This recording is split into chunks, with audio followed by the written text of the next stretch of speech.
You may be seated.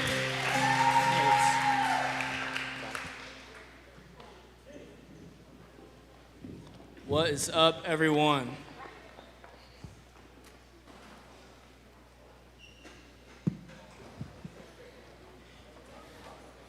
You guys have got B team today.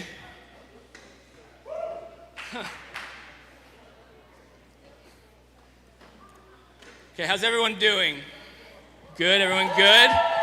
Yeah, cool. So tonight we're going to we're going to continue our series, The Harsh Truth, okay? But before we get started, I'm going to share a story, okay, about my own personal life, okay? But I have to give a disclaimer, because the last time I was up here and shared a story, it was about ding-dong ditching. And I was given, I remember telling you guys not to, and the following weeks were full of reports of you all going ding-dong ditching, okay? So, no, don't clap. You clap and clap. So we're gonna take an oath together, okay? And I need you all to, nobody's crossing fingers, that doesn't count, okay? Especially your toes. Everybody, raise your right hand. Everyone, I want to see, we counted, I want to see all the hands. Every right hand. And repeat after me. Say, I will not do what Ty is about to share. Okay, you put your hands down. That's good, because now that's recorded. And when you all go against this oath and you die from doing what I'm about to share, it's not my fault, and I don't feel bad anymore. All right, so I went to high school in Tuttle, okay? A few years ago, boo. All right, we're gonna go ahead and pray for you guys. I went to Tuttle, and we had off-campus lunch. Okay, a lot of you know what that is. It wasn't until Monday that I was informed that those of you who attend Mustang don't have off-campus lunch. And the reason was because they say the restaurants don't have enough capacity to hold you all, which is nuts to me, because you guys have like 80 different places. And in Tuttle, we had like 4 options, okay? You could go to a place called the Great Wall. It was a Chinese restaurant. Tuttle's the last place you need to go for Chinese food, okay? You go to Sonic, which is fine. The Sonic in Tuttle's really bad, okay? So nobody would want to go there. You could go to Taco Mayo if you wanted the worst afternoon of your life, okay? So the only real option was All-American Pizza, okay? Got a hype section over here. So 2 of my friends I went to high school with are actually in the back, and they're laughing because they know this is true. We went there every single day for lunch, every day, without fail. We paid $5 and ate way too much pizza, okay? And there was about 8 of us, 6 to 8 of us, right, that would go to lunch. And we made our friend Keegan drive every day. He had this nice black Dodge truck, okay? And he played this dumb little game where if you were the last one to the truck, he would lock the doors and make you dance to get back in. And it was the most humiliating thing that we could do. So one day, this fateful day, we're eating our pizza. I look over at my friend Gavin. I say, hey man, I gotta use the bathroom. Will you just make sure that the door gets unlocked so I don't have to dance? And he goes, I gotta use the bathroom too, dude. I don't know what to tell you. So we look over to my friend Alex, he's also in the back, and we say, Alex, we have to use the bathroom. Like, will you do us a solid? Because we gotta go take a solid. And he goes, man, me too, right? And so we're like, well, forget it. We'll all 3 just go to the bathroom. So we get up and we go to the bathroom. We know it's gonna happen. We come out. All of our friends are in the truck. It's on. Music is bumping. Keegan cracks his window and he looks at us. He says, dance. I don't dance, guys. It's not a thing I do. Never have, probably never will. Okay, the few of you in here who have seen me dance, consider yourself blessed, because it's very rare. Okay? So, no, absolutely not. Absolutely not. No, no. Shh. Guys, we are on limited time. I should not have said that. No, no. Shh. So, what we do is we're not going to dance. We refuse. Actually, Gavin did dance, but it wasn't good enough because Alex and I refused. But anyways, aside the point. So then we checked the bed of the truck, and on the bed of his truck, he had this cover, and it was like this black plastic panels that would fold over, if you know what I'm talking about. And it can unlock from the outside, but you can't unlock it from the inside, which is really creepy. And so we unfolded it, and we sat in the bed of the truck, and we're like, yeah, this will be fine, whatever. You know, like, no big deal.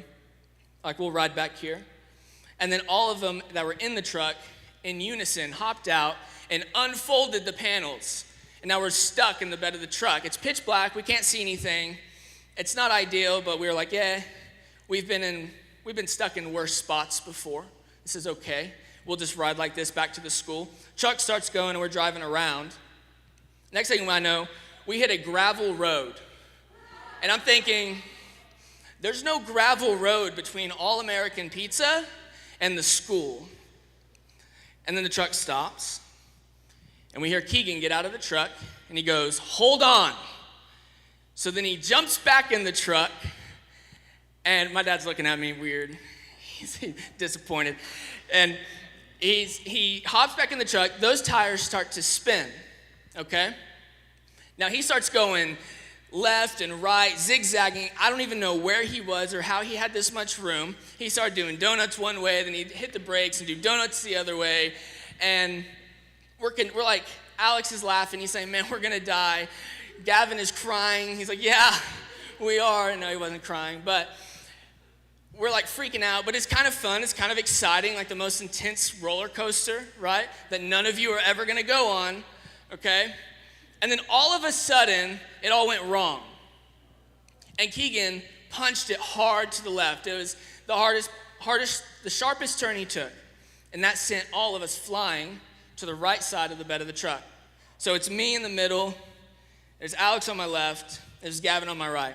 And we all turn and fly towards the right side of the truck, okay? We all pile up on the side. Alex comes in, he hits me from the back, which slams my face into the back of Gavin's head. I'm sure I broke my nose, I've lost some teeth, I'm just like, this is terrible. The impact from Alex to me and then into Gavin sent Gavin's face into the side of the truck, okay? So then it was, painful, we're hurting, we're like, okay, we can be done, we're ready for this to be over. And then all of a sudden, Keegan punches it to the right, which sends us to the left, right? And we all rolled over with the momentum, sort of, like we were out of control at this point, but we all rolled over to the left side of the truck, and I thought we all did, Alex didn't, and this is why I know. So it's pitch black, we can't see. Alex knows that two dudes are flying at him. He's facing the right, we're facing the left. He puts his hands up, like so, to protect his body, the upper half of his body, but he knows he has the second half of his body to protect. So what does he do? He does this, okay? See, you all are saying, oh, because you know exactly where his knee was placed upon my anatomy, right? You all get it, you know. And it was not fun anymore. We weren't having a good time. I've got pain in my face and all over. Gavin died. And then Alex has got 2 broken wrists because of the impact. And we're not having a good time anymore, right? All of a sudden, we really wanted that ride to stop. Like we were ready to be done. And it just wouldn't stop. Keegan kept going in circles and zigzagging. We kept getting thrown side to side, just taking a beating, right? And we were out of control. And sometimes our life can seem out of control. Sometimes it seems like in our lives, we're in the bed of that truck, right? So there's a woman in the Old Testament by the name of Esther. How many here are familiar with the story of Esther? Okay. It is 10 chapters long. It's in the Old Testament. It's 10 chapters long. You can read it in about 30 minutes or so. So I encourage you to go home and read it because you're going to get the Stonebreaker summary tonight. And an interesting thing about this story is that it's the only book in the Bible where God is not mentioned. Not one time do they talk about God. But it is impossible to read the story and not see God moving countless times. It's perhaps his most active book, right? So we're introduced to Esther there at the beginning, and it says that she's living in a small town in the Persian Empire ruled by King Xerxes, which if you've seen the movie 300, like that's the guy, okay, the king in that movie, that's King Xerxes. And it says that she lived in this land, in this town. Her parents had died when she was younger, and she was adopted by her cousin Mordecai. So as soon as we're introduced to her, life is not going her way. And then we're told one day they're living their life, and some men that belong to the king show up to their home. And they have a decree from the king, and it says that the king has banished his queen and is now looking for a new one. So they would show up. So these men went out all over the kingdom, to all the towns and cities, and they would gather all of the young virgins in all the towns, and they took them back to the king's palace. So they show up one day, and they take Esther. They're kidnapping all of these women. So then they get back to the king's palace, and they have to go through a process called a beautifying process, which is about 6 months of them applying oils to their face, right? And it makes them as beautiful as possible. It's kind of weird. And then at the end of this process, it says that they sent these women, when it was their turn, into the king's chamber at night, and they would return in the morning. What was happening was they would send these girls into the king's room. He would rape them throughout the night, and then whoever he liked the most, he would choose to be his queen. And if you weren't chosen, you didn't go back home, you didn't get your life back, you didn't have your freedom back, you became a concubine, which was just a sex slave for the king without the status of wife. If you did get chosen, you were the queen, you had a tiny bit of influence, but you were really just a glorified sex slave. All you were was the source of the king's personal pleasure. And it says when it was Esther's turn, that the king favored Esther and he chose her. After she was raped, he chose her to become the queen. And Esther never asked for any of this, right? She never wanted this. She didn't sign up for her parents to die when she was younger. She didn't sign up to be kidnapped and raped. And she didn't sign up to be the queen. But what follows is a series of very convenient events that sets Esther up to a place where she can be used by God to deliver her people from a plot to destroy them. So we're told that Mordecai, Esther's cousin, the guy who adopted her, Mordecai's hanging out the gates one day, and he hears two men talking about an assassination attempt to kill the king. And he knows if they kill the king, they're going to kill the queen. He doesn't want Esther to die. So he goes and he warns Esther. And they look into it, they find out that it's true, and they execute the two men. And it says they hang them on a gallows, which is like a giant spike. So they would impale their bodies. And then they said it wrote it down, like they wrote down what Mordecai had done, but they didn't do anything else for him. And then we're introduced to a man named Haman. And Haman's like a hot shot working for the king. He gets a nice promotion. And now he's over all of the guards and over all of the servants. And they all have to bow to him when he would walk by. And except for Mordecai. Mordecai would never bow when Haman would walk by because Mordecai's a Jew. And Jews only bow to God. They don't bow to anybody else. And this made Haman upset. So Haman's like, I need to kill Mordecai, and I'm just going to get rid of all of the Jews. So then what happens is Haman gets the king drunk one night, and he says, hey, will you let me write an order, send out an order to kill all of the Jews, and it'll make you really rich. The king says, okay. Remember, the king's drunk, so he deceives the king. So the orders go out, and it says all the Jews in all the land are all confused. They begin to mourn because they don't know what's going on, right? This letter shows up on their doorstep saying one day that a day is coming when their enemies have a lawful right to show up to their doorstep and kill them, and they can't do anything about it. If they fight back, then they become outlaws. They break the law, and then they'll just be executed by the government, right? So Mordecai reads this letter, and he runs to Esther, and he says, Esther, you have to do something about this. You're the queen. You can stop this. Esther says, I can't stop this. If I go before the king without his permission, there is only but one law for me, and that is that I be put to death unless he chooses to spare me. Mordecai says to Esther, I don't know, Esther, but perhaps you were made queen for such a time as this. What a hard statement. He's saying maybe you had to endure all that struggle and all that hardship so that God can use you for this moment right now. She agrees. She goes before the king, and the king says, what would be your request? And she says, well, I have a feast, and I'll make my request at the feast. And she says, I want you and Haman to show up. So they all go to this feast. And at the feast, the king says, okay, my queen, what would be your request? And she says, well, actually, I have a second feast, and I'll make my request then. So they all go their separate ways. They agree. They go their separate ways.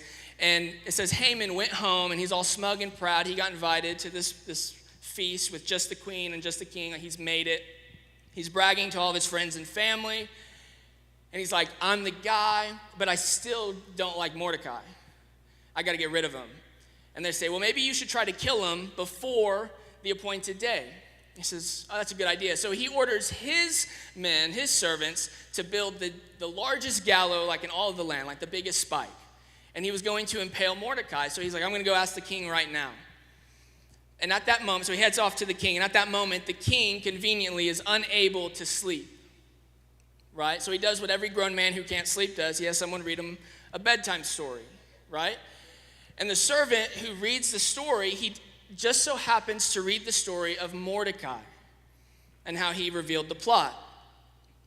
So the king says, did we ever do anything for Mordecai? And the servant says, no, we didn't. He says, go out into the court, see who's there, bring them up, and let's plan a celebration. And so the servant goes, and guess who's in the court? Haman, on his way to ask if he could go ahead and kill Mordecai. The king brings him in. He says, hey, Haman, what would you do for my favorite person? Like, what should I do for my favorite person? Haman thinks to himself, well, I've got to be his favorite person. So he says, you should throw him the biggest party and this big parade and give him the nicest jacket and the best horse. And the king says, I love it. Do exactly as you have said for Mordecai. So then the next day, Haman gives Mordecai this parade and the jacket and the horse, and it all happens. After that parade, they go to the second feast of Esther. And while they're there, the king says, okay, my queen, what would be your request? And she says, there has been a plot against my people to destroy me and my people. And the king gets all angry, and he says, who could do such a thing? And she stands up, and she says, this man Haman. I imagine Haman's like sweating now. And it says the king got so angry that he had his men take Haman and impale him on the very spike, the very gallows that he had planned for Mordecai. After this, Esther says, I have one more request. Let my people fight back. Let it be lawful. So the king sends out a final order to all the Jews that on the day that their enemies show up, that they can fight back. And it says that on that day, when their enemies did arrive, that the Jews destroyed them, and that their day of destruction became a day of victory. You see, Esther's life looked nothing like she had planned. Her parents died at a young age. She was kidnapped and raped and forced into this position of queen. She never wanted it. And then the lives of all of her people are seemingly placed upon her shoulders. And it probably seemed to Esther that God was nowhere to be found. Like, it's easy for us to see him moving, right? Because we have an eagle-eye view of the story. We see chapter 1 to chapter 10. We see the whole thing. But Esther didn't see it, right? To Esther, it probably seemed like she was in the bed of the truck getting tossed from side to side. But we know that that's not the case. And that brings us to the harsh truth of this story. And that is that God is in control even when it seems like he isn't. Some of you in here are like, well, if God's in control, then why do bad things happen? See, it's the oldest question in the book. Let me tell you. When God created the world, he gave us free will. And with that free will, you and I, every day, get to make a choice. We get to choose to do something either truly good or truly bad. And our God is so much bigger than our free will and our choices, no matter what we choose to do, that he can work out all things for the good of those who love him. Even a sex slave like Esther. But it still seems like we have seasons where God's not present, right? Seems like we're still in the bed of that truck, or that orders have been sent out to destroy us. I know I've had seasons like this in my life. Do you all know I was supposed to be married like over a year and a half ago or so? What's not on my finger right now? A ring. I was engaged to this girl. Some things happened. I'm not going to share the details. It's not important for you to know. But some things happened, and I called off that engagement. And it was a hard decision. It was the hardest thing I've ever had to do. And I hope none of you ever have to endure have to make that kind of decision. And I wasn't ready for how that was going to affect my life. See, it seemed like I began to lose all of my friends. I had doors of opportunity begin to slam shut in my face. Anxiety and depression just began to take hold over me. I was in such a dark place. And God seemed so absent. It seemed like I was back in the bed of that truck that orders had been sent out to destroy me. I cried out to God. I asked him to help me, but it just seemed like I was banging on a door and it was locked and there was no one there to answer me. God seemed so absent and out of control. And I remember I was sitting with a mentor of mine, and I was telling him of all of this, saying, I'm just not encountering the Lord. It just seems like everything's going wrong. I feel like God has left me. And I'm panicking. I'm coming down to the altars on Sunday mornings and Wednesday nights, and I'm spending time in prayer in my room, and it's nothing. It's like my words drop out of my mouth. And he looked at me. He said, have you tried slowing down? Have you tried just trusting in the Lord? Just let him be a hiding place for you. He was telling me, Ty, you need to trust that God's in control, that God's got you, even though it seems like he doesn't. So that night I went home and I laid out on my floor, like face first, began to pray. I was crying. I just began to cry out to God. It's like, God, help me. I was doing the same thing, cries of desperation. I said, God, help me. I hear all the songs that they sing about your restoration power. I read all the books about how you're this good king and you're here to rescue me. I hear the sermons. Why won't you do that for me? Where are you? I was quickly reminded of the words of my mentor, and I just sat back. I said, Lord, I trust you. And I surrender how I think my life is supposed to go. I just sat still. I just waited. And it was in that moment I could feel his divine hand just begin to reach down into that pit I'm living in. And he slowly pulled me out. I had friendships began to be restored. I had bigger and better opportunities start to come my way. I had new relationships come into my life I wouldn't ever trade the world for.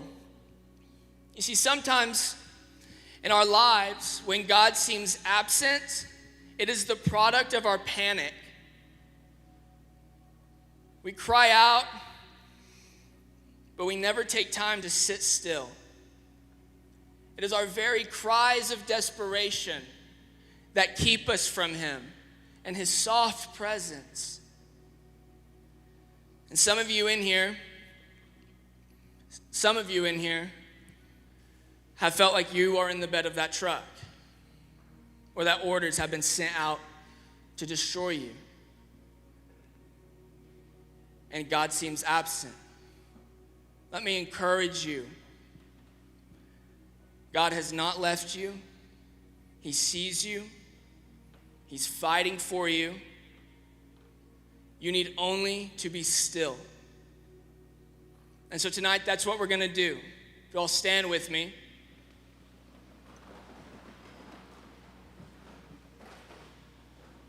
Here in a moment, I'm going to count to 3. And all we're going to do is we're just going to spread out. Go find a corner, go find a spot on the wall. Kneel down, lay down, stand up, I don't care. Don't be a distraction. And we're going to just spend some time with our King. We're not going to cry out desperately for him. We're just going to wait on him. We're just going to enjoy his presence. We're just going to let him be a hiding place for us. But if you're in here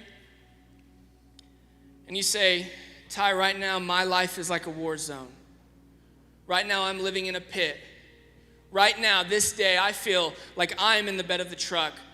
If it feels like orders have been sent out to destroy you and you just can't seem to catch a break, then when I get to 3, I want you to come down here to the front and spend that time down here, and you and we will wait together.